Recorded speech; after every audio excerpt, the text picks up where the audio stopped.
Good evening, everybody. Welcome back to PSGL. George Morgan here, your commentator, alongside me, TK, who is going to be rounding off the season with me. Down the inside, absolutely impossible scene. This is for the win between these two. I'm on the edge of my seat. He needs to get it done now. Blakely will dive to the inside. We're robust. We got our elbows out.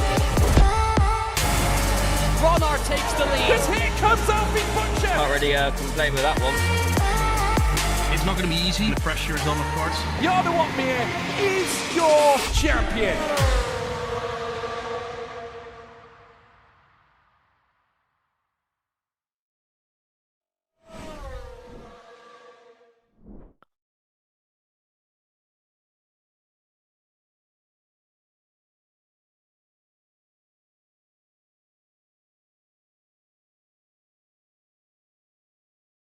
Hello everybody, pleasure to be back once again for what should be another amazing round of action here in F4. We're here for the Las Vegas Grand Prix and it should be an interesting one here, Myth. 3 drivers battling it out, still in contention for that title.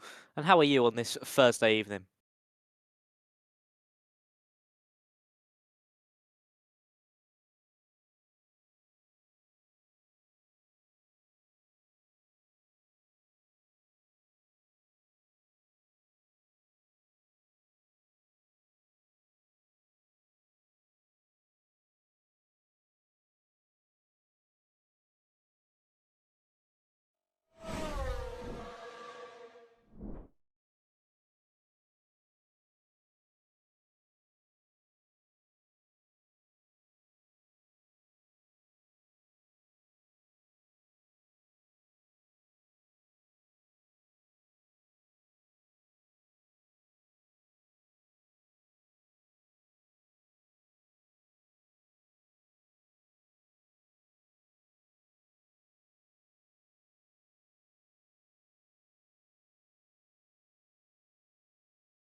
I'm going to give it to Ralston. He's on some really good form at the moment as Jensen. And of course, the last 3 races all being podium positions. So I think he can carry that on into tonight. Potentially just about keep his championship hopes alive heading into Brazil.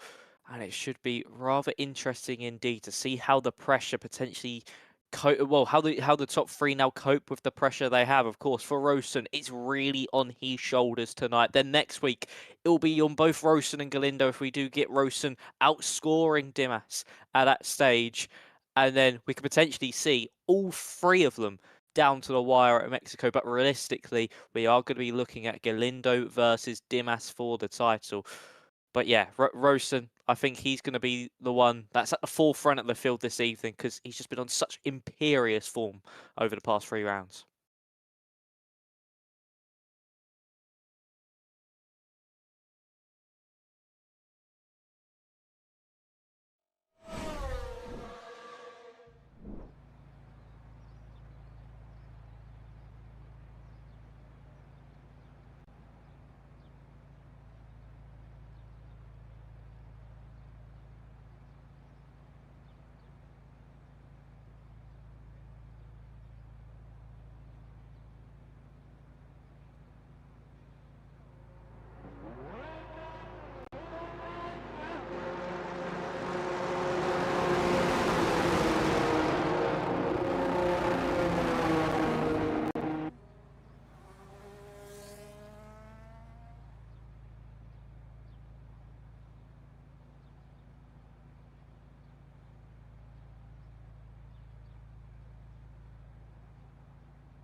Yes, it certainly is indeed going to be Jeremy, of course, last week's pole sitter, taking it right to the death in Japan and snatching it out of Jensen Rosen's hand for that pole position. Dimas as well was quite up there throughout that fight.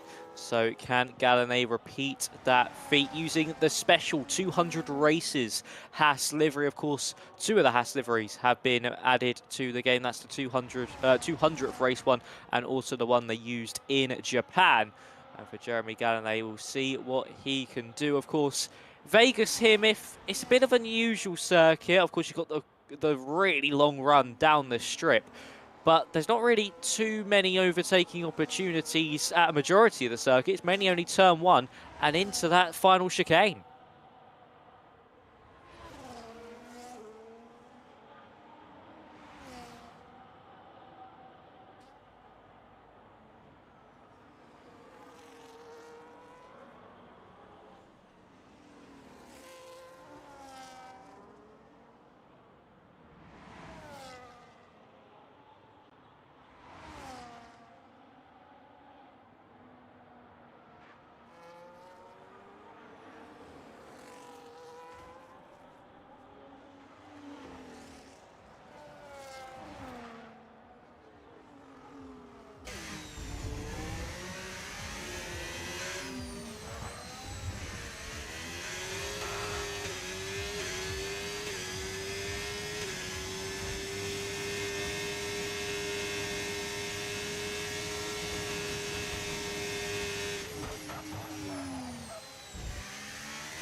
Yeah, I certainly think so as well, with the way the circuit will definitely improve as this session draws on. Next to the line, I think, is going to be an Alpine.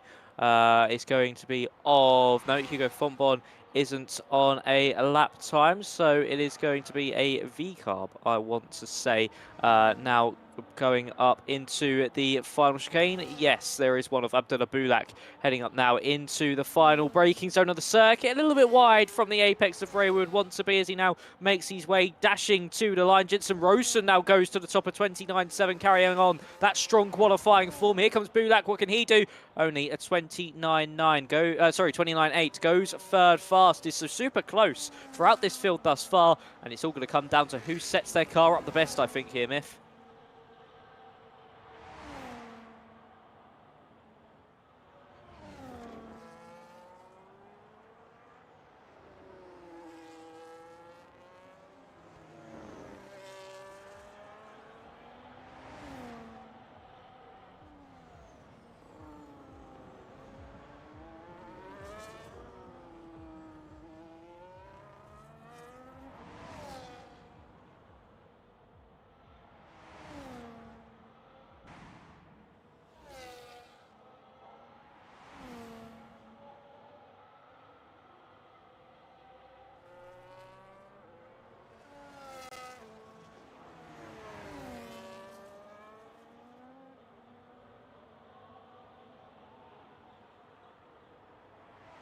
I'm not too sure here from Dimas. No, he's just backed off as soon as we said that. So for the championship leader, he's not going to get the first run on the board. And of course, if you're wondering who John Johns is, that is going to be Chanakinchi, currently, who tops the times.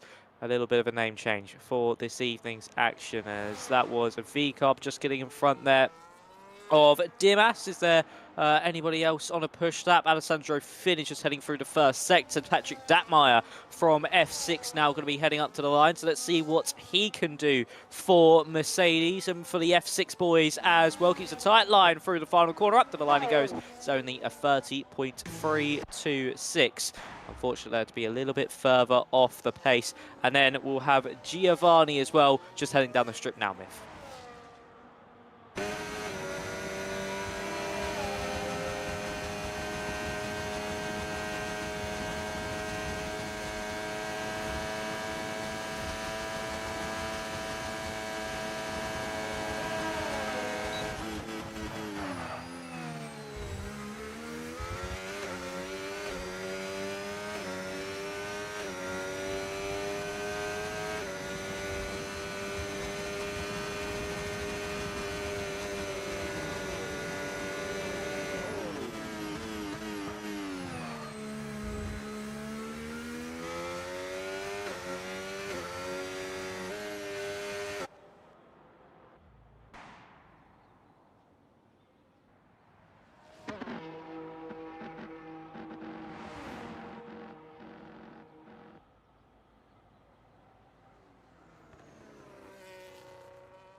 He certainly has indeed 400ths clear of Thomas Laminen. And of course, the Ferrari driver will be wanting to try and bring that gap down. And only just in front, actually, is Thomas of Jensen Rosen. So the top three separated by merely nothing. Same could be said for Igor Brzezicki, who hasn't been the strongest over the latter part of this season. So far, over the past few rounds, he's not actually started a few of them. And unfortunately for him, it's just not really gone his way ever since that podium in Silverstone. So for Igor Brzezicki, actually no, sorry, the seventh place, that podium in Belgium, ever since then, it's not gone his way. Of best finish of 7th in Silverstone. And after that, hasn't scored a single point all the way up until Suzuka last time out. So for Igor, he's doing quite nicely here, Myth. But the thing is about this circuit, and also with Alessandro Finn as well, it's such a long in-lap if you underfuel your car, because you're in no fuel mode for that whole Las Vegas strip. It's difficult to get your timings right and be able to get that car in and back out again. So for Finn, he might be very tight on time by the time we get to the end of this session.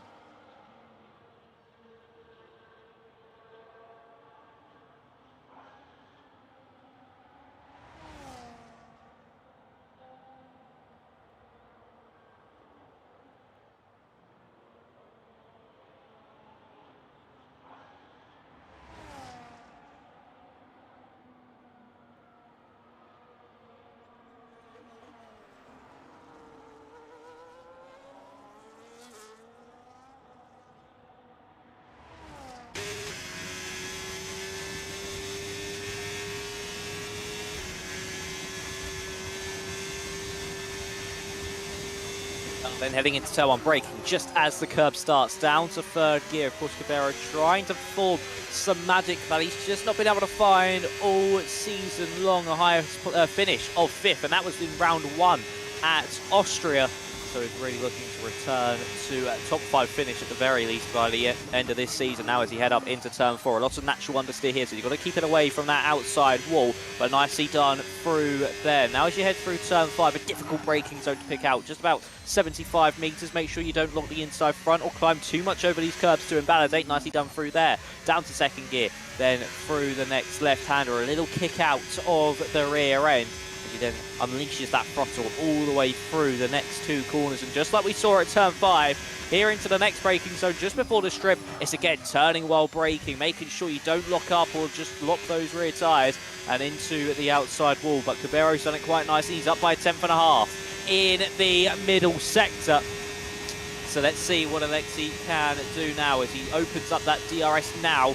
And it's going to be just a pure drag race, trying to point out your braking zone. It will fly by so quickly. You've got to keep your eyes to those meter boards at the 100 meters He hits onto the brakes a little bit deep into the chicane, not carrying too much momentum, a bit of a slide as well, taps the inside wall. And for Alexi Cavero, it's been a scruffy end to this one, but can he still find an improvement? 200ths will see him move in front of Villacampa. What's he got to do? And he does find a 10th of a second, and he goes 5th fastest and is in to the 29.829s. Not too bad there from the Ferrari man.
Gallinay returning to that form we saw last time out in Japan. We know here in F4, after the countless seasons he has done here, he is oh so good over one lap.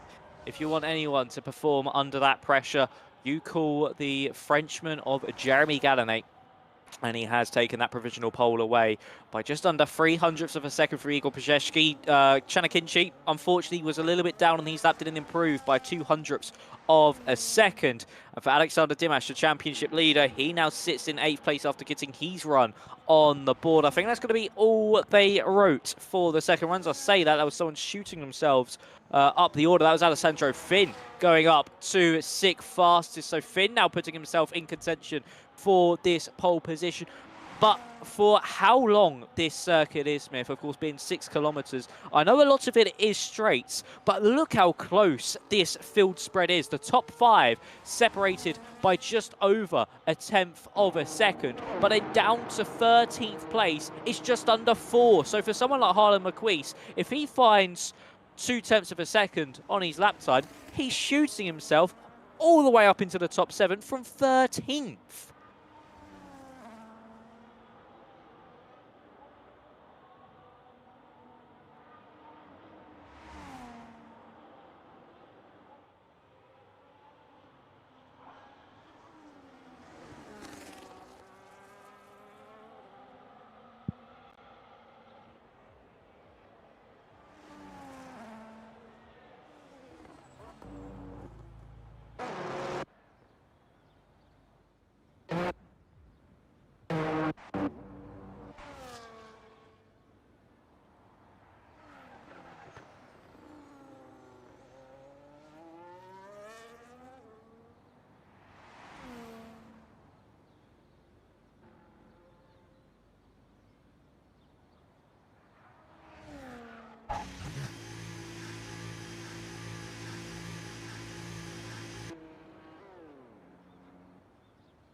I think we certainly do. We do have the likes of course, the top 3. You can then maybe put the likes of Finn, Rosen and Laminen into that equation as well.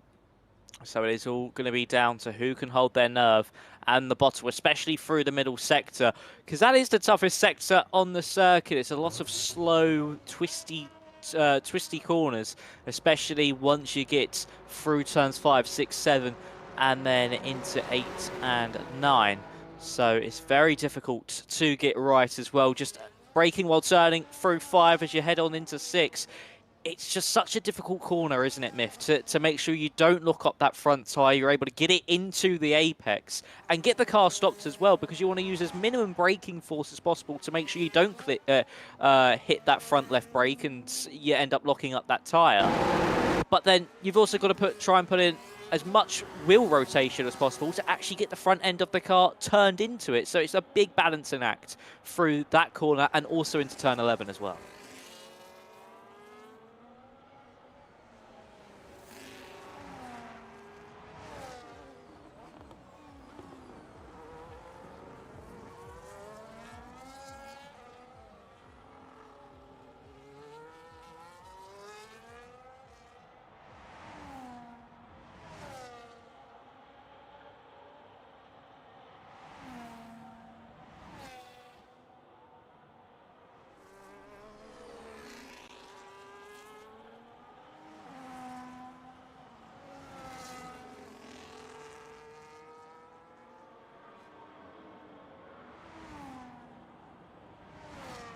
I do see it happening. He's been very much the nearly man in qualifying. He was in the races as well before last time out in Suzuka, being able to pick up that race victory. But he's been the nearly man when it comes to qualifying all season long. He's had the pace, especially since that round in Hungary. That was a big changing point in Ralston's season. And he's just always been there, but not close enough, or having the pole position taken away from him in those dying embers, as Alexi Cabero will get us underway for these opening runs. So let's see what he can do, but Ralston definitely someone who I think, especially coming off that race win as well, looking to try and take his first pole position of the season.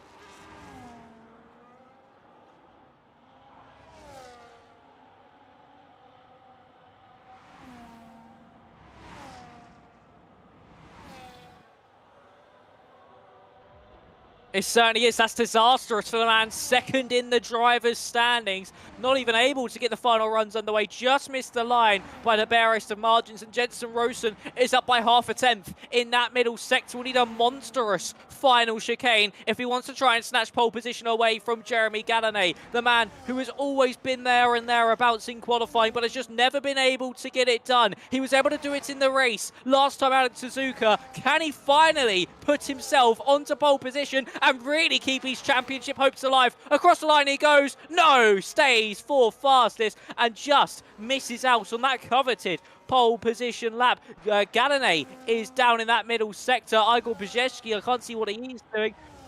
Oh, Dimas invalidating, that is crucial for the standings, as he now will line up at best of 10th. Here comes Janakinci to the line. He can't beat his teammate. What about Pajecki? He's the last hope for anybody to stop the Frenchman going back-to-back. I say that, Gabani goes to the top of the times. The Mercedes driver into the 0.5. Pajecki can't improve. And Yves Gabani, from absolutely nowhere, has just seen himself shoot up to P1. And Gadanet can't fight back to take it away.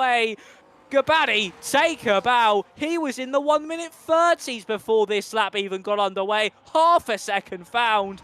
And he puts himself onto pole position here in Vegas.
Yes, and then of course behind that is Galeazzo, Dimas Villacampa, Zatmaier, Schummer to Buquois, Galindo, Santamaria, Fonbon, of course Lucas Shea, who I think had a qualifying ban.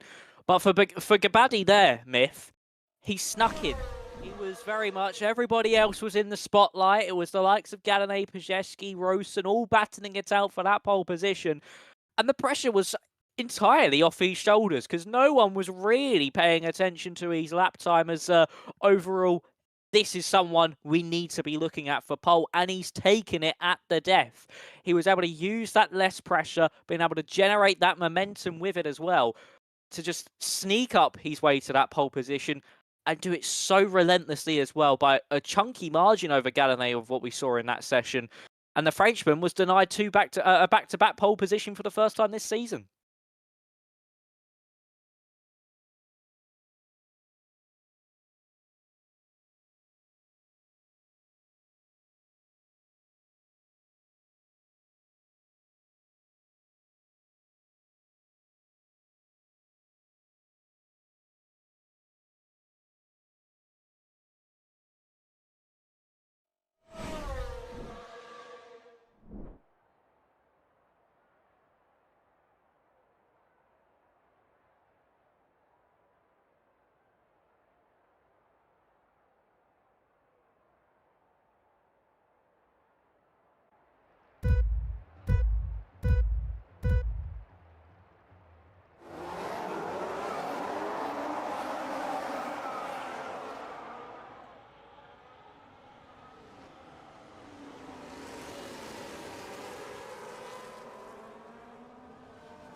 Yes, so two of our championship protagonists on the hards, and then of course Jensen and Ralston on those medium compounded sides. We see Bulak and also Cavero scrapping their way down the Las Vegas strip and into that chicane. Who's going to come out on top here? Nearly some tire locking between the pair, seeing themselves into the wall, and they're closing down rapidly on Alessandro Finn in front. Are potentially either of them going to go for the move on the Red Bull? No, but Cavero surely just going to be able to hold on at this stage. Bulak nearly put into the wall, does tap the wall ever so slightly, and the same again on the exit. Surprised there might be no damage on that V-car, but it's let a herd of cars through to the inside line. There is Oscar Villacampa, who's been able to get past on Cavero as well. What a move there from the Williams driver. We're 3 wide behind with Galeotto and also Cavero and Dimas all squabbling through into turn 1. And it is going to be Galeotto who just has to cede the way to the Ferrari of Cavero. But Bulak, who was battling for that 9th place, has seen himself fall down to 13th, all from tapping the wall, and is now to the inside of Alexander Dimas.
Yeah, they're all now going to be focusing on seeing themselves dial into that rhythm. I say that, we could actually see Villacampa get past Finn. Yes, he does a lovely run out of that chicane, and he's been able to see himself now up into that 8th place. So Villacampa, I think actually Finn might have some damage, maybe clipping a wall somewhere, and as he went really wide through that first corner, potentially just been struggling with the balance that those hard tires have given the car, and he's gone really wide once more through turn 3, and he's now going to be under pressure from Abdullah Bulak, who will go around the outside of the sister Red Bull. 2 moves at turn 4 on 2 Red Bulls in the matter of laps. But Finn really struggling at the moment here, Miff. I have no idea what's happened, but he just seemed to go completely backwards ever since he exited the final chicane last time around.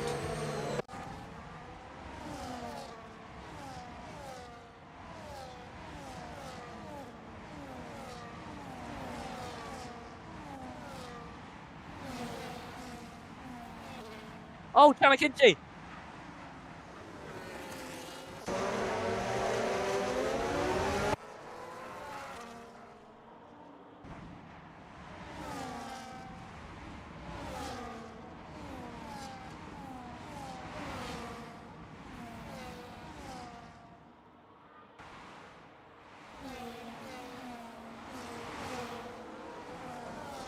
I think he might be in AI mode.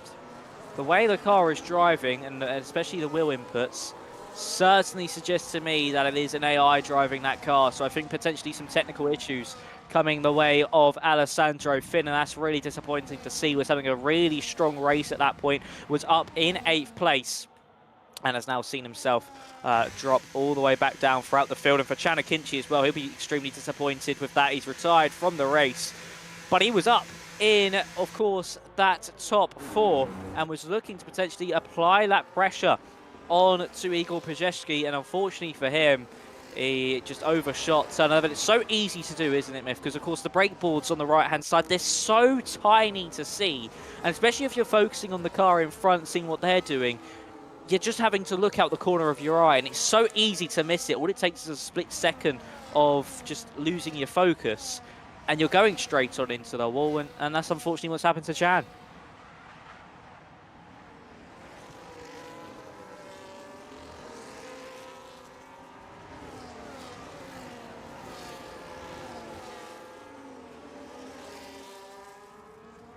Oh. Oh, that's not good. But Harlan McQueese now gets past Thomas Laminen, and McQueese now moves himself up into that 5th place. Laminen, of course, now got that 2.3 second gap over Cavero. That dropping out of DRS range is going to be oh so crucial for Cavero, and I think we're going to see this race split into 2 trains. And hopefully all the issues on your end, Myth, are fixed, and I hope people can hear you now.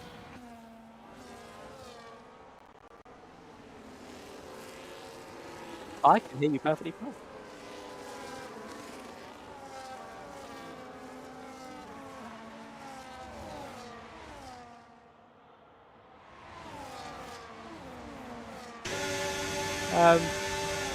So there could be just a bit of an internal OBS bug coming Myth's way. Apologies that you've not been able to hear him over the course of potentially the whole of this evening's action, or just for the race.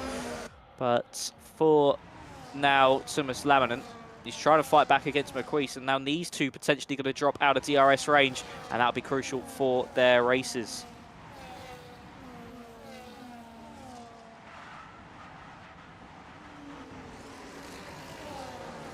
Okay.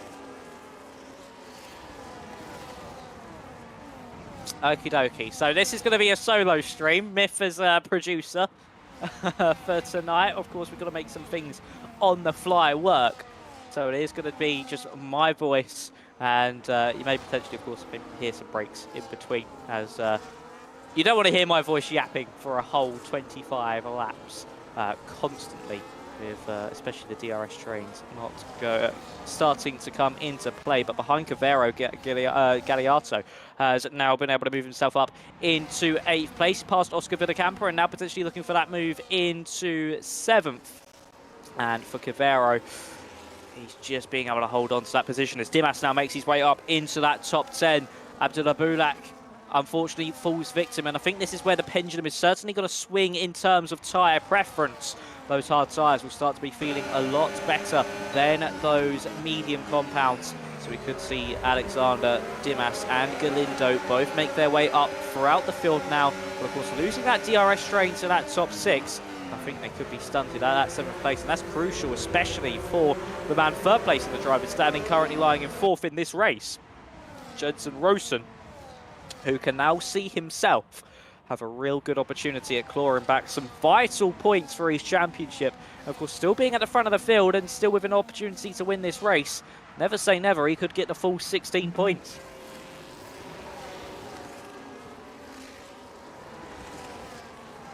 Right, yeah. So, we're going to quickly tab out of the game. We're going to quickly go to a quick intermission to see if Myth can fix this slight issue. And after that, it should literally be a matter of moments. We'll be back with the action.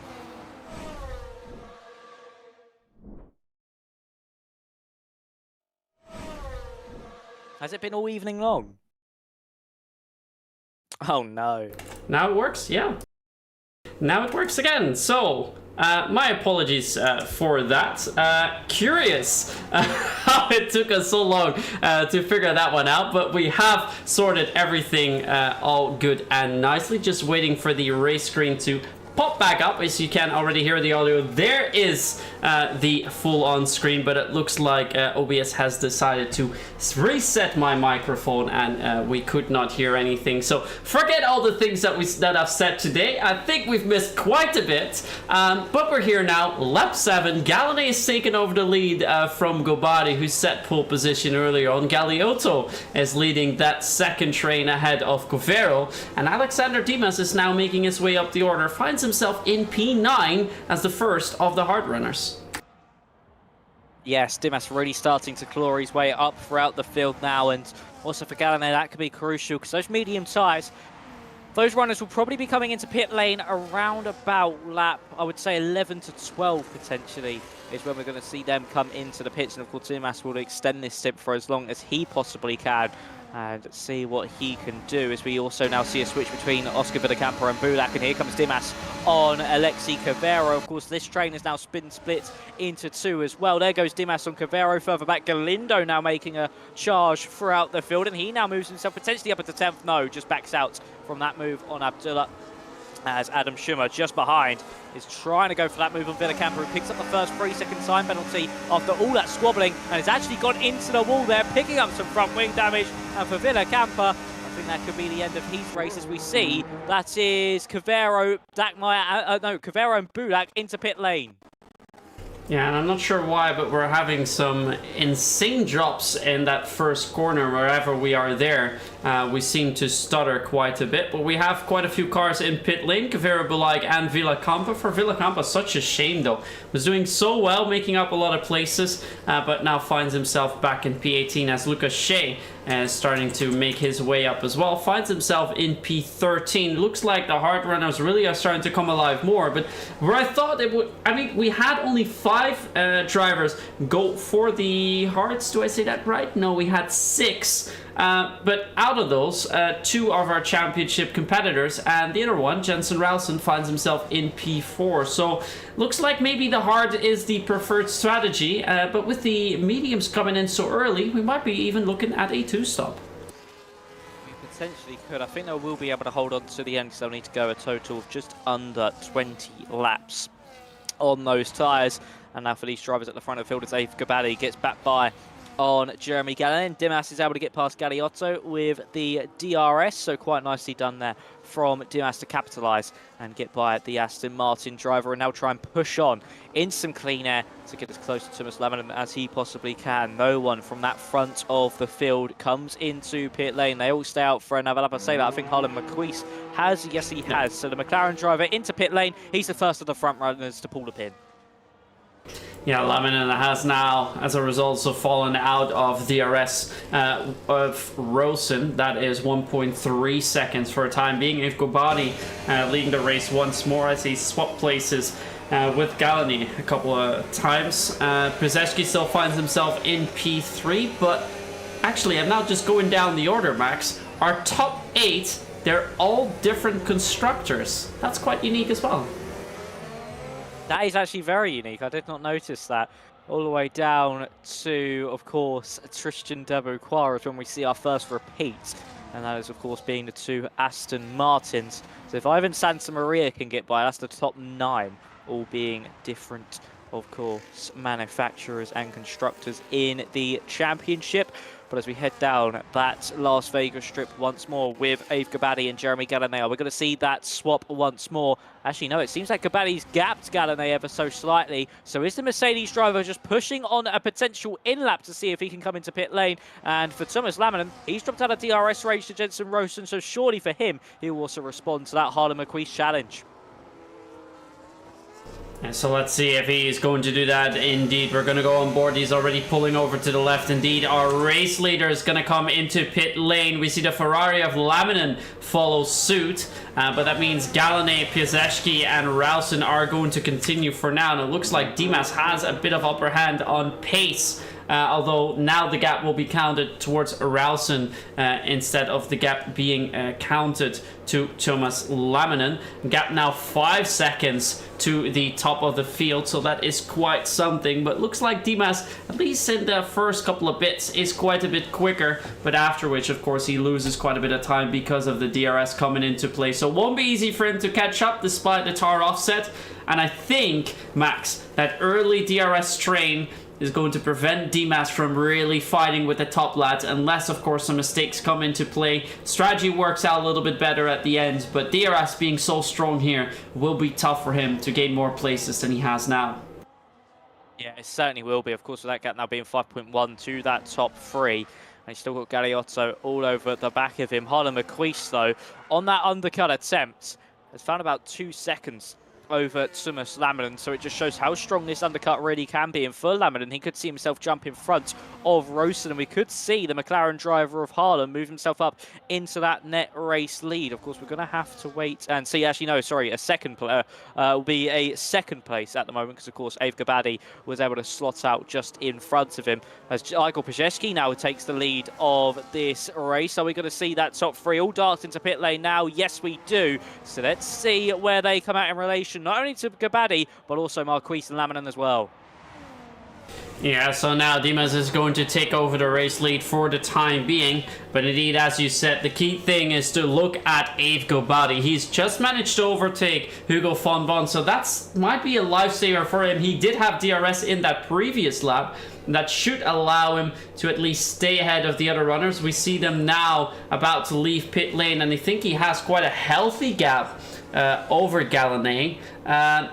Actually, Piasecki and Galanay all come out behind Hala Marquise, even if it's only just. So it looks like that undercut has worked wonders. But yeah, Marquise stopped 2 laps before, and he's only just ahead. So we'll be struggling with that towards the end.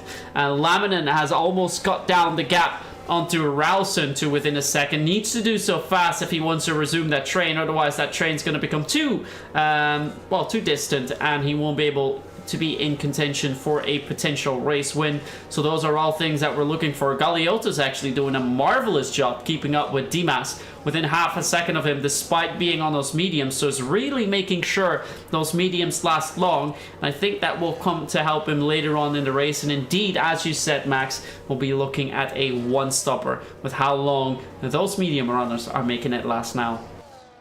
Yeah, I think we certainly are. And for Rosen, Galanay, and the others, they're going to be all looking now at potentially getting a huge advantage by the time, of course, Dimas comes into pit lane, as Pajewski's able to make his way past Harlan Marquise there. But crucially as well, they've got a huge gap to make up compared to Ave Gabadi in front. By the time Pajewski gets past Hugo Fonbon, I think it's going to be around about that 3-second window. And for Ave, that is such a big margin, especially with only a 1-lap tyre delta difference between him and the train behind.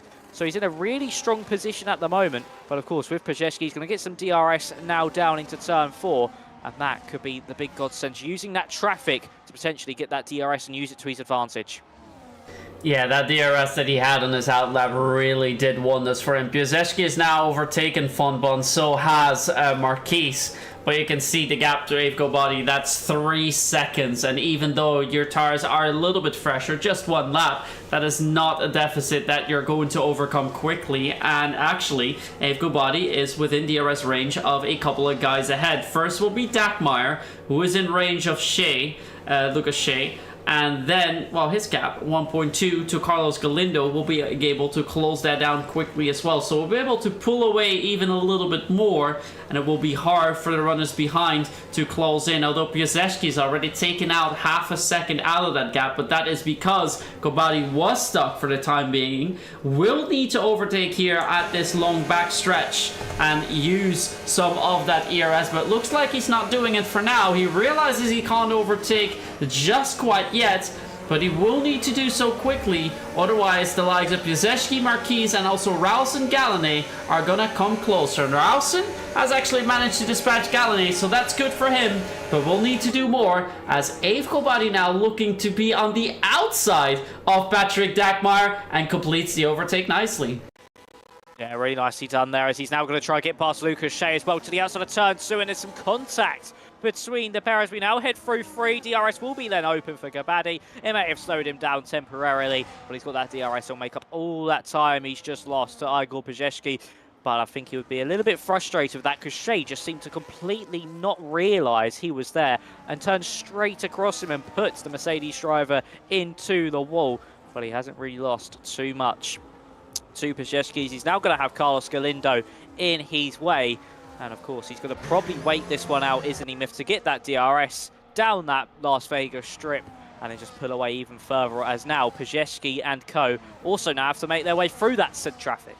Yeah, they're going to get stuck behind the others quite quickly. But what I'm curious about, I mean, Gobadi has already made his pit stop and he's only 4 seconds away from your race leader. As soon as Dimas and Galindo make their stops, they'll be a good 15 seconds behind, because we just saw Fonbon come in. He was slightly behind. Galiotto perhaps is a better benchmark. He came in just a lap ago, and he finds himself in P16 at the back of the queue. Still some seconds to make up. Dimas will come out well over 10 seconds behind everyone else, and that is not going to be an easy feat to overcome. So tough world that we're living in, at least for him. And Gobadi, already overtaking Galindo, can now resume the hunt onto Alexander Dimas as Lucas Shea makes his pit stop, so you can see where he comes out, but that will likely be just ahead of Hugo Fonbon. Yeah, it does seem like it is going to be just ahead of Hugo, as we now see Pajewski get the run out of turn 3 and dispatch Patrick Datmeyer with the DRS, and this could potentially give him that buffer to Harlan Marquis and co behind. But Jensen Rosen with Dimas coming out that far back as Marquis lates on the brakes nearly into that outside wall. And that's really going to invite Jensen Rosen for a potential opportunity. Did he look for it into turn 6? No, just backed out of it. Knew it wasn't worth the squabbling. He'll lose too much time doing so, but a mistake has been made. And it looks like it's going to be constantly made by Harlem over the course of this lap. Just ruffled those feathers ever so slightly. We're now going to see these drivers get the DRS off Patrick Datmeyer. And are we going to see Rosen lining up into turn 11? Yeah, you can see how he is driving. He's making sure to be there down the Las Vegas strip to get that overtake done, even though the one car up ahead will have that DRS. He is going to fly past Dakmeyer, but he is looking to go for 2. Here we go then. Dakmeyer has been dispatched, moving back over to the left. Wants to get the overtake done onto Harlan Marquis. Side by side they go. He's already passed. And Gallané actually wanted to do the same thing and get both. But it's Ralston who now finds himself in P5. 2 men up ahead still need to make a pit stop. So he's in net P3, but he will have some, well, he still has some catching up to do before he gets to Piasecki, who's meant to drive himself out of DRS trains as well. And actually he's done a stellar job. He's only 2.6 seconds away from Ave Gobadi, who doesn't have any DRS anymore either. So it looks like Piasecki currently is the fastest man on track, but has 10 laps to get within DRS window and to even have a chance of overtaking Gobadi. Yes, he certainly does. It's Villa Campo's retired, unfortunately, in the pit lane, and Datmeyer's fallen down and throughout the field, and also Gallané's just been able to make his way up into 6th place, getting past Harlan Marquis. The McLaren driver is really starting to struggle here. But all this squabbling amongst themselves and all this traffic has actually invited not only Tomas Lamanen back into the fray here, Myth, but has also invited the man that dropped 3 seconds off his teammate Tomas Lamanen, Alexi Cavero, now into the train as well. So this is where, in racing, that traffic can either pull wonders into your hands or unfortunately just pour some more misery onto your race. And for Cavero, is certainly pulled him back into contention of a high point scoring finish, as we now see Rosen get past Carlos Galindo as he tries now to hunt down Igor Pajewski for that net 2nd place. But Pajewski is going to be losing a little bit of time to Gabadi, who had some DRS there on Alexander Dimas. And are we going to see the Dutchman come into pit lane? Yes, we are. The championship leader finally comes in.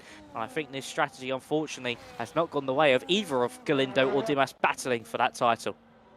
Yeah, the big question is how much is that tire offset going to do anything, and will they be able to catch up? The good news for him is that there are quite a few gaps. Gobadi, there's a 2.6 gap down to Piasecki. Galeotto actually has just managed to do a 1:32.7, something we need to keep an eye on. But I think Alessandro Finn, like the Dimas, Galindo, and Dagmar might set some fastest laps, so need to keep an eye on those laps. But yeah, big gaps, certainly fairly big laps between the top three.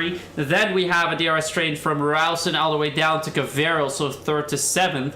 And then there's another gap to Bulaik, quite substantial. Dabakor is not within DRS of him. And then there's 3 more cars that are behind him before we get to Dimas, that gap 4 seconds. So Dimas, the good thing for him is that not everyone is in DRS. That means it's easier for him to catch up. And once he does, there's usually just small packs of drivers that are together. So I think with this strategy, he might still be able to, well, at least break into top 10. But I think the highest he could potentially go for here tonight, Max, might even be at P5. Yeah, I think that could be the highest he can go for, but this really does work into Jensen Rosen's hands in the standings. Of course, as it finished, if it finished as it is now, well, 13th place for Dimas, so no points scored, and it will be 10 points to the favour of Jensen Rosen, and that brings him really into contention, of course. 17 points will be on offer at the final round of the season in Mexico. So if he was to outscore, of course, Dimas by only a couple points, he'll put himself still within mathematic possibility of the championship title that we thought Dimas was going to just dominate for the rest of the season when it rolled around to Qatar, but nothing being made there from him. He wasn't able to capitalise on that as Santa Maria and Adam Schumer now squabbling over 11th place on the road as Galeotto is going to try and make his way throughout the field, and he's now close to Tristan Debuquois in front. This is now going to be where Dimas needs to gain, but that DRS train might just hinder him slightly because they're all squabbling amongst themselves.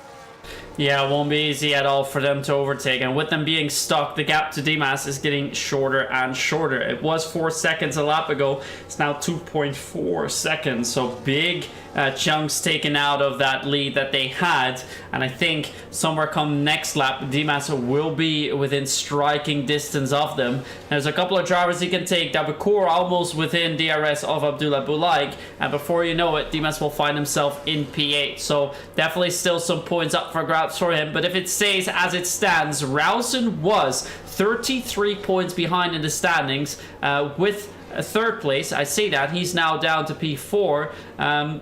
Will be at 25 points behind with 2 races still to go, so will keep his championship hopes alive, but will need to do everything to stay ahead of Dimas here tonight. Galindo is not going to score all that many points. I think he's still fairly, well, quite a bit behind Shea and then Dimas. So for Dimas, he can do some big business, making sure that he has a sizable buffer, and if he just finishes ahead of his championship competitors, can take it next week.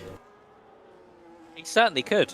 He certainly could take it next time out, and even if he scores some more points, it may be all he needs is a, say, 5th place finish by that point to really cement his chances and take that overall victory in the championship. So no matter what, here for Alexander Dimas, he does have that opportunity to take a championship at Brazil next time out if they finish as they are, or if he gets into those points. Abdullah Bulaik is holding up this train just in front of Dimas, and he's able to dispatch of Adam Schumer. I don't know if there was a mistake there potentially from Schumer, because he's gone really slowly, and also allowed Lucas Shea through for that 13th place. So I think he might have just backed off entirely and is just focusing on finishing this one out, as of course we still have a total of 8 laps to go in this Grand Prix, as we actually see a huge amount of changes now in that squabble for 8th place. Tristan Debuquois able to make his way to the front of that field, but Ivan Santamaria fights back and uses that DRS to get through into 8th. Here comes Bulaik to the inside, and Galeotto as well is looking for it. The two Aston Martins side by side, Bulaik and also Santamaria squabbling. Bulaik nearly put into the wall, and that's now going to allow Tristan Debuquois to go side by side with him into that final corner. Are we going to see Debuquois back down? No, we are not. Huge contact Somehow both cars are facing in the right direction. And look at Alexander Dimas in all of this, trying to get past 3 cars in one corner, could potentially get 2 as he now makes his way through the outside of turn 3 of the sister team of VCAR for Abdullah Bulak. They're now going to be side by side, heading down into turn 4. There is Debuquan trying to defend the inside. Dimas trying to find a way to go, and it's allowed Abdullah back to the inside, who locks up that front left. And Dimas just has to settle in behind. But that was nearly such a great move from the championship leader. And this is surely going to be a champion-defining drive if he can make it through. Yeah, you saw Dimas was thinking with the championship in his head. He had the opportunity to send it 3 wide into turn 1, overtake them all. But he was like, no, this is too risky. Let's wait a little bit. Managed to overtake him later, but saw that with Abdullah Bulak there was too risky to fight for it once more and just let him go, because he knows Bulak is on 11 lap old hards, he's on 3 lap old mediums, he has the advantage, and here he goes again and has already gone for the overtake and is trying to cement it, but Bulak is not ready to give up on that just yet. It has allowed Dabikor to try and pull away and start to pull away with it a little bit, so lost quite a bit of time there has Dimas. But in moment's notice will be able to catch up with them and find himself in P8. But then the gap to the man up ahead, 8 seconds. I think that is all they rolled for Dimas. I don't think he'll be able to make much more improvements aside from that. So that means we'll be looking up further up ahead, where Jeremy Gallonay is under pressure from Jensen Ralston for P4. But the men in P1 and 2, Ave Gobadi, Igor Przeszki, they have some healthy gaps over their nearest competitors. So I think they're one of the few that don't have to worry about a thing. No, I don't think, that they do. For Ave Gobadi, it has been sheer domination at the front of the field for him. He has done so well thus far. Still got 6 more laps to go, 6 more laps to manage.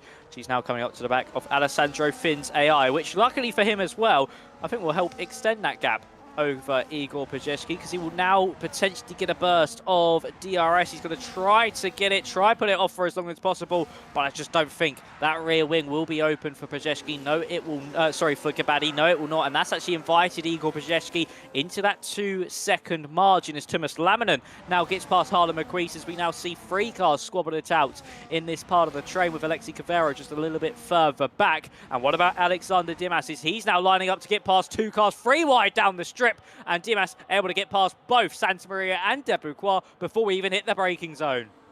Yeah, great move by him, but this shows how big that tire offset currently is. And with 4 laps still to go, he finds himself in P8. The gap now 8 seconds. That perhaps will be too much for him to overcome. But further up ahead, the gaps are actually getting tighter and tighter. Cavero is now trying to get within the 2nd mark. Laminen is only 1.3 away from Ralston. If some changes happen here, we might have P3 all the way down to 7 fighting for a potential podium. But for a time being, it's just Gallonay and Ralston that are doing so. And especially for Ralston, he will want to pick up some extra points here tonight to keep his championship dreams alive. Definitely is going to need a ton of points here tonight, especially with Dimas likely not finishing higher than P8. Yeah, this is going to be a big swing in the championship for Jensen Ralston if he's going to be able to get those 10 points. That'll bring the gap down to 26, but we'll still need a monstrous drive next time out in Brazil if he wants any chance of keeping his hopes alive. And for Galindo, those 3 extra points, that, of course, Dimas will be scoring as it currently stands. We'll see him drop down to 21 points behind. So for Dimas, it really is going to be one hand on that trophy heading into Brazil. But he will still need to get this one over the line. Will still need to outperform the rest of his 2 rivals in the standings. So he needs to make sure he's still on his A game, as Galindo's finally able to get past Lucas Shea. And he moves himself up into 13th place. It's been 2 very disappointing races for Galindo over the past 2 rounds. And 8th place last time out in Suzuka. And here in Vegas, here, Myth, it's not looking like he's going to be scoring any points at all. No, it's not looking like a good race for him, but where we thought there might not be too many swings happening up on top, PSGL has managed to cut down the gap a little bit. At the moment it was 1.2, it's now gone up to 1.4, actually going back into 1.3s, and it looks like in the early parts of the second sector, PSGL has something special where he has the upper hand over Ave Gobadi, and if he manages to get it down to enough of a gap that he gets the DRS on the main straight, he will find himself in a fight for a race win. The gap's now gone up to 1.3, but ERS management is going to be key in the next few laps for Ave Gobadi if he doesn't want to come under pressure by the Racing Bull just behind. Gallané has dropped back a little bit more. He was starting to get a little bit closer as well, but that middle sector is where the magic happens for Piasecki, and he will need some extra magic to happen there if he wants to get within range of Ave Gobadi and fight in that final lap for a race win here in Vegas. Yes, he certainly will, and he's getting ever so close to that DRS range as Cavero makes his way past Marquise now as he moves himself up into that 6th place. But we could still have that final lap squabble between the top two on our hands. They are on very similar battery fronts as well. They're both using absolutely everything in this race. For Ave Gobadi, this of course will be his best result of the season. Only making his first appearance in Texas, he finished in 4th place. DNF last time out in Suzuka. But what a way to cement yourselves after 3 races in division for Igor Pajewski. It will finally be that return to form we've been waiting on ever since that podium in Belgium. He's had a higher score as 7th at Silverstone and 4 non-point scores. So he's had a really torrid time of things. Has the V-Carb, as he now sees himself within DRS range, is the Polish driver gonna be able to see himself now defeat the Ukrainian and maybe return to winning ways. Yeah, and that is the key thing here. Will he be just close enough? He's just gone out of DRS again and popped back in. Will he be able to get that wing open or not? That is the main question here on the back stretch. We have a good view of that rear wing. We're waiting to get to the zone. There it should have been. So there is no DRS just yet for Igor Piasecki in P2. But seeing how he's improving every lap that is coming, I think Max next lap he will have some DRS to close in. And lap 25, where he's going to have an opportunity. In the meantime, Rausen has taken over P3 from closest competitor Jeremy Gallané.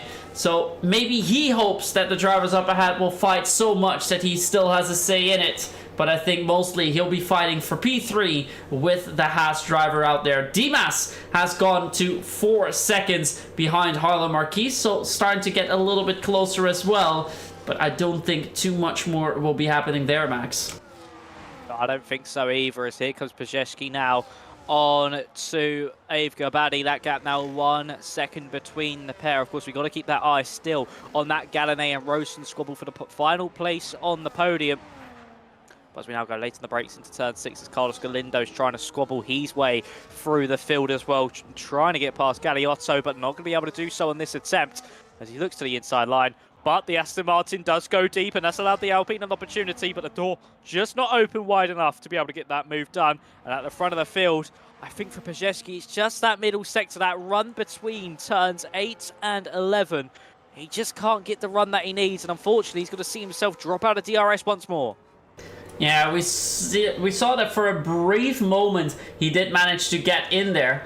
But was it the right moment so that he gets the DRS here? Yes, he does. His wing does pop open, so he has managed to find that little bit of magic in the middle sector. But the key here for Piasecki, we saw it in the previous couple of laps. Breaking into turn 6, he breaks actually quite a bit later than Ave Gobadi and gains about a 1/10 up to 2/10 in just that one corner. That is where the key in this lap lies for Igor Piasecki. If he can keep it within half a second here when it gets DRS down Koval Lane after turn 4, A good break in there might make the gap 5 or 6 tenths, and he might be able to go for a move in that final lap. So a great opportunity awaits for PSGL. We'll be covering that as we speak, even though Covero and Marquise are fighting with Laminin. We have Galladay fighting Ralston for P3, but the main fight is here, Max, and now we're going to see it later breaking into turn 6 as he comes closer. The gap now indeed goes to just 4 tenths. Another 2 tenths were shaved off there. We're approaching the Las Vegas Boulevard. Max, take it all the way to the line.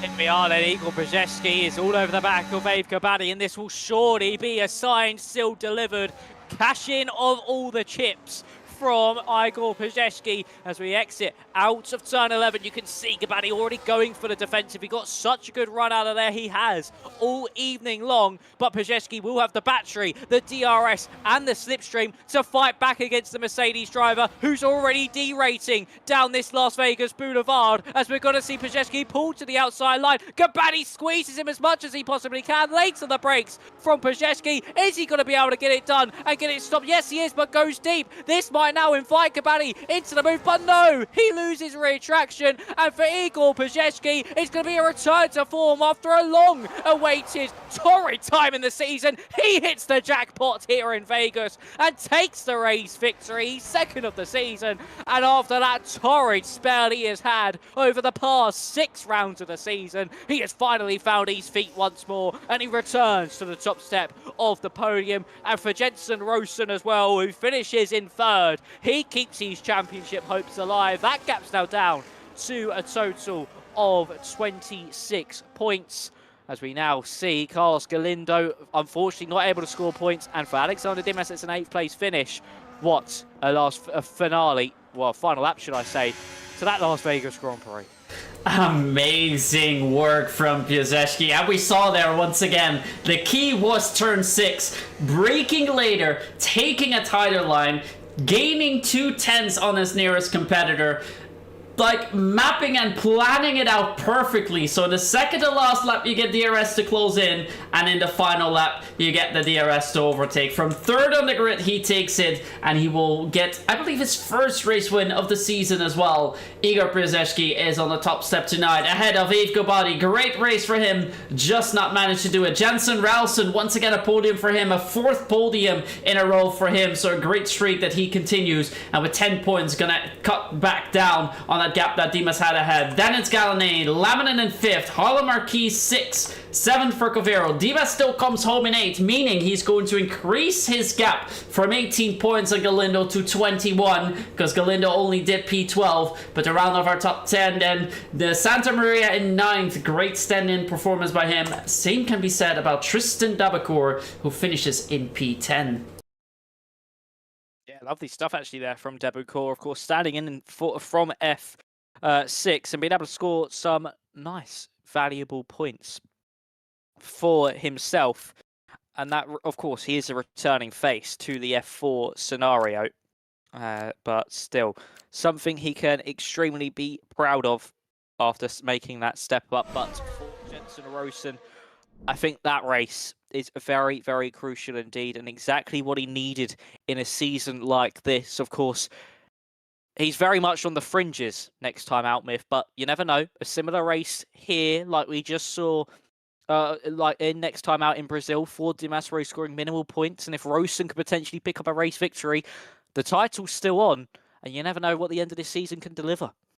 Yeah, I'm just reading into some things in the chat. It looks like Galladay was driving around with wing damage. That's why he was struggling a little bit.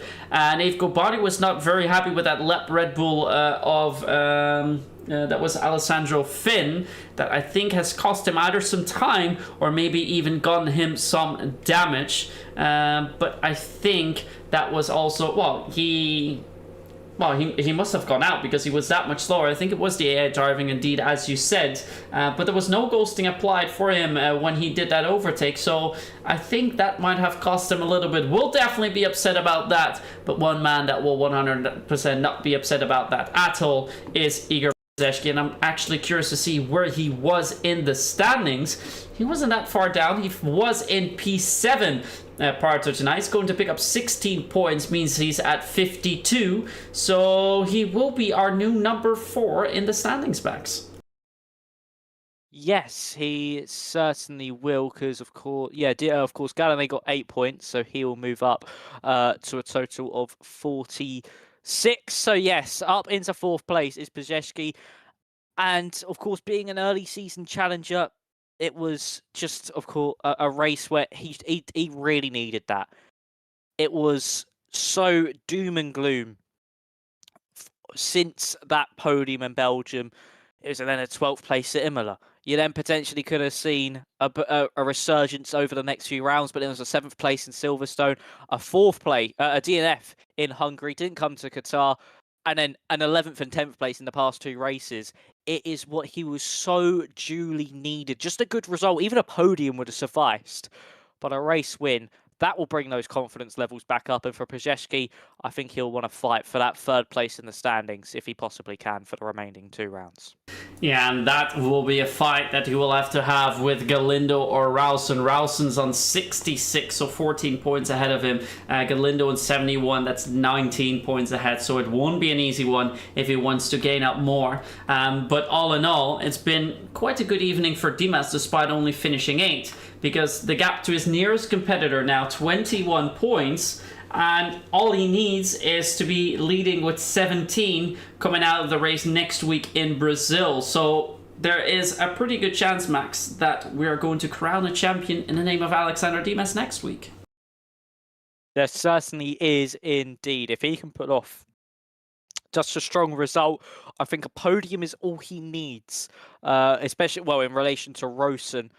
But in terms of Carlos Galindo, if Galindo wins and then Dimas finishes 2nd, I think Len as well, we also see the title wrapped up. So for both Rowson and Galindo, they desperately need a race win in this next race in Brazil. Yeah, I'm looking at the standings a little bit more. I think even if Galindo wins and Dimas is 2nd, the gap would be 17 points, unless Galindo, of course, gets pole position as well. But in the case that we have a gap of 17 points between Galindo and Dimas, Dimas has 3 race wins to his name. Galindo only has 1. So then it won't be possible for him to win. For Rowson would still be possible because he has 1 race win, so if he gets 2 more, then he will be able to get there, and definitely has a good shot because he has would have a podium extra compared to Dimas, the same amount of podiums so far. But that's all mathematics that we'll be able to do next week. We're quickly going to move on to our interviews, and the first man that will be interviewing one of the men that is still in that championship fight, and that is Jensen Rowson. Let me move him over.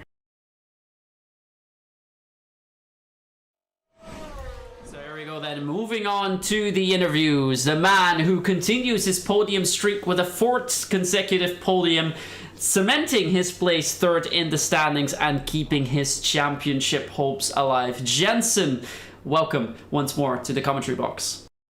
Thank you. Wow, that must not have been an easy race for you, was it? No, I mean, it was difficult, especially with all the traffic. I mean, that didn't make... It made life a bit harder, for sure. Yeah, it was just... I think, the traffic kind of let Igor go a bit, and then I just couldn't catch up. My pace was pretty poor. I was making a lot of mistakes, so I just kind of, knew if I wanted a chance to beat Igor, I had to let Jeremy through, and then him kind of drag me along. But yeah, Igor was just too quick. It's fair play to him, It was, close between me and Jeremy. Again, pretty close, but just got him in the end. I mean, I think lap 23 he made a mistake out of the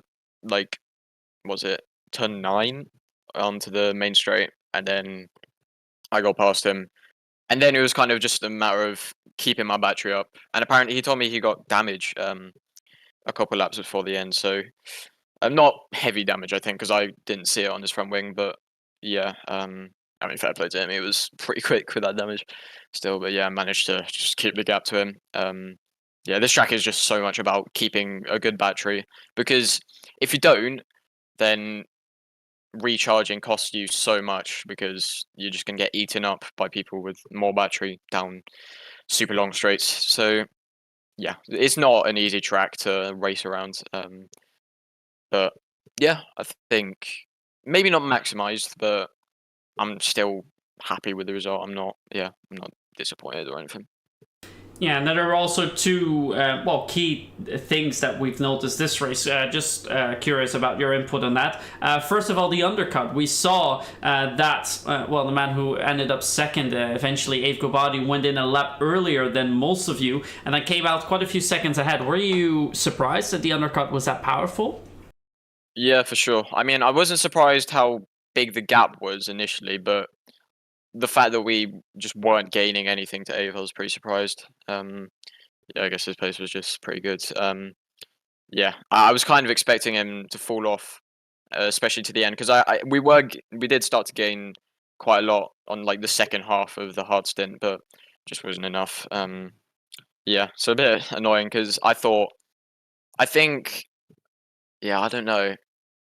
I just apparently he said to me that his tires were pretty dead by the end, so it was probably a quicker strat now in hindsight, but can't do anything about it now. I was a bit surprised, like I say, that he held on for so long, but yeah, I guess just good tire management from him, and yeah, probably didn't help. Like I say, that I was making a lot of mistakes, but it is what it is. Just pace from myself wasn't enough to catch, but yeah. Yeah, and then the other thing that we noticed, of course, heading into this race, you were 33 points behind championship leader Alexander Dimas, meaning that you had to finish in front of him to keep your championship hopes alive. You managed to do so quite nicely and bring that gap down from 33 to 25, meaning that you have some hopes to still stay within the championship fight. But quickly to go over to your rivals, they both started on the hards. Were you surprised? Not really based on when they started, because I think Alex started quite far back, didn't he? So yeah, I think he probably just had to try that alternate strat, try and get something out of it, because as much as it doesn't really make sense, this track for some reason is so difficult to overtake. Just like any track on this game, to be honest. But it's just, yeah, like the slipstream isn't enough when you're close. For some reason, it's the same when you're 2/10 and when you're 6/10 back or something. So yeah, it's not an easy track to overtake. So I guess he must have. Yeah, I get why he tried the alternate strat, but yeah, I mean, we were thinking about going hards at the start, to be fair.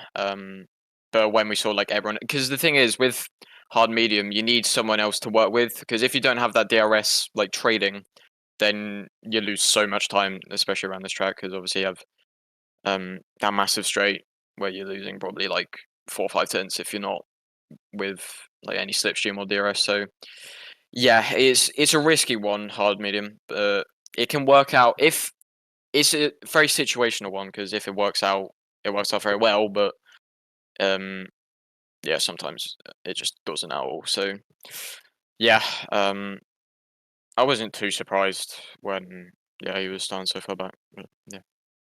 All right, and then moving on to Max. Any questions from you? Yeah, one from me, Jensen. Of course, you've kept your championship hopes alive after this evening. That gap's now, I think, if my maths is correct, 26 points to Alexander Dimas. But of course, it all now boils down to Brazil to really keep your chances for Mexico. Do you think you can keep your hopes alive, and are you confident around Brazil? Yeah, Brazil's always been a good track for me. I mean, last season in PSGL, I went from like P11 to P5, P6, something like that. But I was really struggling that season in quali.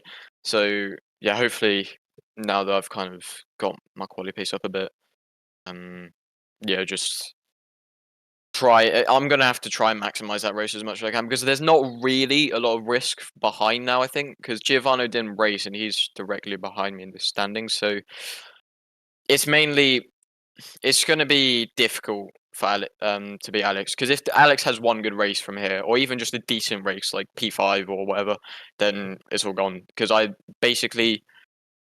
need to get like 2 P2s in a row and him score no points, or like 2 wins in a row, and him score like maybe like 2 P8s or something to win. So it's going to be difficult, but never say never. Anything can happen. I've gone from like what I think P11 to P3 in the standings within not a lot of races. So yeah, it's a what's the saying? Steep hill to climb or something like that. But yeah, I think Carlos is definitely like P2 is probably, I wouldn't say realistic because I don't want to count out Carlos. He's a good driver, but maybe I have a decent chance because I think he had a pretty poor race today as well. So yeah, if I can just keep this run of form, I say keep this. I think I probably need to kind of go guns blazing a bit. Just see what I can do because, like I say, the competition from behind isn't too bad now. So yeah, just go full push now to the end of the season and just see what I can do. All right. Hopefully, we see you back next week, and hopefully for yourself, your title hopes are still somewhat alive. Yeah. All right. Thank you. Salute. All right, then, that was our interview with our man who continued our podium streak. Moving on is someone who has not yet been on the podium, only participated in 3 races. A DNF last week out in Japan and a 4th place in the Circuit of the Americas. He had pole position tonight. Don't think he'll be too happy with that P2 despite it being a very nice podium and a great entrance for him in PCF4. Let's move over Ave Gobadi. So here we have him, Ave Gobadi had the pole position as I just mentioned, a P2 in the race here, but that P2 must feel a bit sour. Oh, don't even mention it. Yeah. First of all, hello to everyone. It's a pleasure being here. And yeah, I mean, the lapped car of the Red Bull that wasn't ghosted just completely ruined my whole sector over there, and I lost a lot of time to Igor. So that allowed him to go into my DRS, and yeah, I just got the win. But quali lap was good. Yeah, I played it safe, and it worked out well. But yeah, the lost win is a bit sour right now. Yeah, well, let's quickly go back to that qualifying session, because up until that final run, you weren't really even close to being in contention for a pole. Yeah, I tried to get the cut on both of my laps, but I paid the price. Didn't work. So on the last lap, of course, the pressure was a bit higher because it's all or nothing. But yeah, just played it a bit safe in all sectors. But all of them were solid, to be fair. So I think that's what gets you into a good position. Just consistent laps, everything was good over there. But yeah, could have been better, but it's still pole anyway. So nothing to nag about. No, exactly. And even though this was only your 3rd appearance here this season in PCF4, it's now your first podium as well of the season. How has F4 been treating you so far in these last 3 races? Well, the first 2 not so great. I mean, it was personal mistakes with quali and the brake biases during the race. A bit of mistakes over there, but at least we learned from them. And yeah, I practiced a lot for this one. Yeah, it's a shame I didn't get P1 on both sessions, but yeah, I mean, again, we learn. There's only way ups from here, and just learning from mistakes is always good. But yeah, I mean, hopefully nothing again will happen like this and a bit of unlucky moments. Yeah, we still have 2 races to go in this season. We go to Brazil and then finally to Mexico in 2 weeks' time. Any goals that you have for the final 2 rounds? To win. To win, get pole position, hopefully. I mean, that's everyone's goal, to be fair, but we'll keep pushing, keep working. I'll do what I do usually. And yeah, hopefully I can repeat what I did today. And yeah, just have fun also with everyone else. Sounds great. Max, any questions from you? Yeah, well, one from me, Ave. Congratulations on that second place. Of course, as you said, a bit sour at the moment, but how was that final lap against Igor? Of course, you defended that inside line. Did you just knew it was a matter of moments before he got by, or was you a little bit optimistic that you could defend it? Well, I mean, I tried to not to get to, I mean, hold the gap more than a second, but with a bit older tires, and I tried to save a bit, but it didn't work. And also with the unfortunate not ghosted Red Bull, it a bit ruined my, I can say a bit concentration maybe, but I had to push a lot more. But with the tire wear, it was a bit hard. So I just knew that he got the DRS, so I tried to save the ERS in the middle sector, but didn't work enough. Then I saw the overspeed he had on the strip, so I just didn't want to create any drama. We both raced really clean with each other, so congrats to him. He did really well, and yeah, I didn't want to risk our both races to go downhill from there.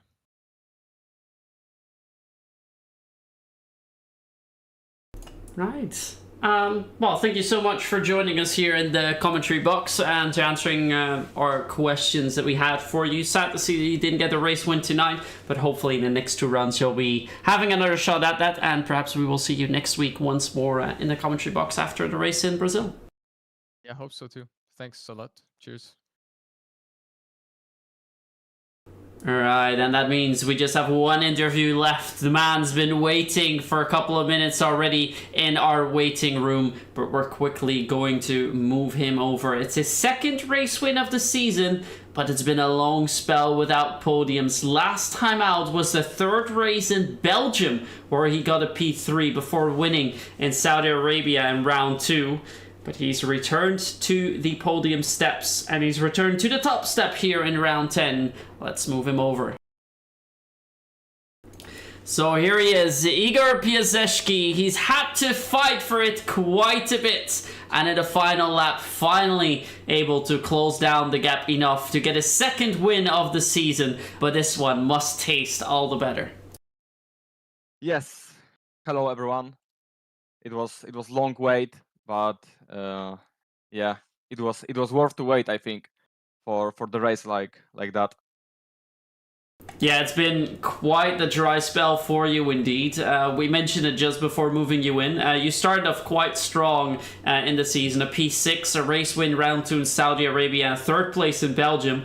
But after that, we didn't see you all too much up in the higher standings. Silverstone was a P7, and last week out with P10, you scored some more points. So it's been a long time coming. You found your footing again in Vegas. What was different tonight than it was in the previous rounds?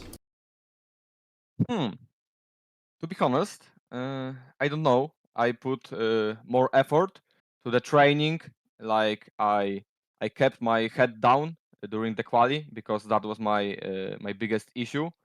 Like from round 5, round 6 to round 9, I couldn't qualify high, and like we all know, the overtaking in this game is almost impossible. So like I cannot get a good result.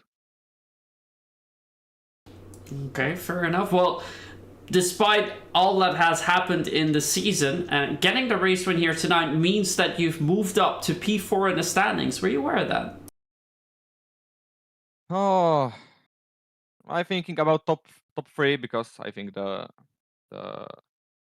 Alexander Dimas has a too big advantage to bring closer to him. But yeah. Yeah, the gap to Dimas indeed is 40 points. With 34 points still to give means that it's not possible for you to leapfrog him anymore. The man nearest to you will now be Jensen Rausen, who's on 66 points, herself on 52, so a 14-point gap that you'll need to overcome to still come out in P3 in the standings. We have races left in Brazil and Mexico. What are your thoughts on those 2 tracks? So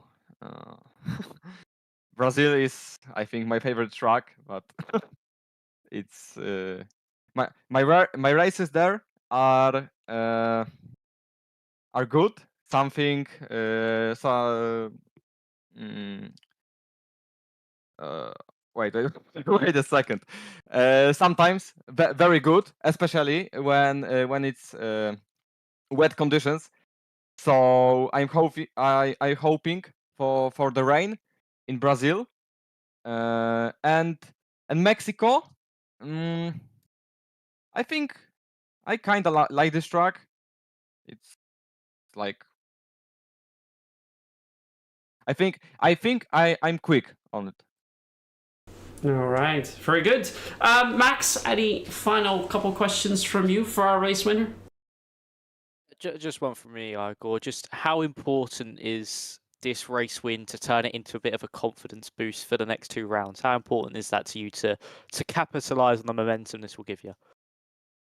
I think it was very important because when you have a strong start of the season and there is just like boom and you have 5 bad runs, your mental side is like, I don't know how to say it in the word, but it's not optimal, and it's a very high confidential boost for me, and I want to keep this form for these 2 runs in Brazil and Mexico, and yeah, in the next season. Okay. Well, thank you so much for joining the commentary box once again, and congratulations on that race win, the second race win of the season. And who knows, maybe next week we'll see you back on the top step on your favorite track. Yeah, I hope so. Thank you very much. All right then, Max. That is all she wrote for tonight. We had a great race here in Vegas, but perhaps not entirely what we expected for our top 3 runners. And as for the championship, it means Dimas is getting a further lead. Now 21 points onto Galindo. That means we're getting into territories of crowning a champion, and it might be, well, it's very likely even that it could happen next week. It certainly is very likely indeed. All it takes is a strong finish there from Dimas, and he is champion. So it certainly does mean he's in a very prime position to do that. And you never know what will happen. Could there be a unfortunate incident for him, or can he capitalise on it? It's going to be all coming down to these final 2 rounds. Racing's unpredictable, so you can't actually say he'll definitely pick it up, because you never know. He could have a disappointing result, and it could bring either Galindo or Rosen straight back into contention and slash that points gap down by potentially 16 points. Yeah, he will need to do so. The same task will be up ahead for Rouse, and that gap indeed, as you correctly said, 26 points. So he needs a huge points haul, and well, realistically, anything below a podium place next week out will mean he will be out of the equation for the final round. So next week, all eyes will be on our top 3 in the standings, but most eyes will be on the Red Bull of Alexander Dimas. Will he be able to take it in Brazil at Interlagos, or will we have to wait another week? So definitely make sure to tune in once again next week. Start same as per usual on Thursday here on YouTube at 8 p.m. British Standard Time, 9 p.m. for the other Europeans out there. And we will find out if round 11 is the round where we crown a champion, or if that will be in 2 weeks' time. Max, any closing words from you? Just thank you all very much for watching, and make sure you tune in next week to see if Dimas can pick up that title, because it's going to be a good one. It's Brazil. It's always brilliant at Brazil, and yeah, the racing's going to be electric, and it's going to be a hard-fought battle. Indeed it will be. So next week, when it will be all sunny in Brazil, we return, and definitely make sure to be there. This was round 10 here at PSGL PCF4 for this evening. I'll see you again next week. Good night.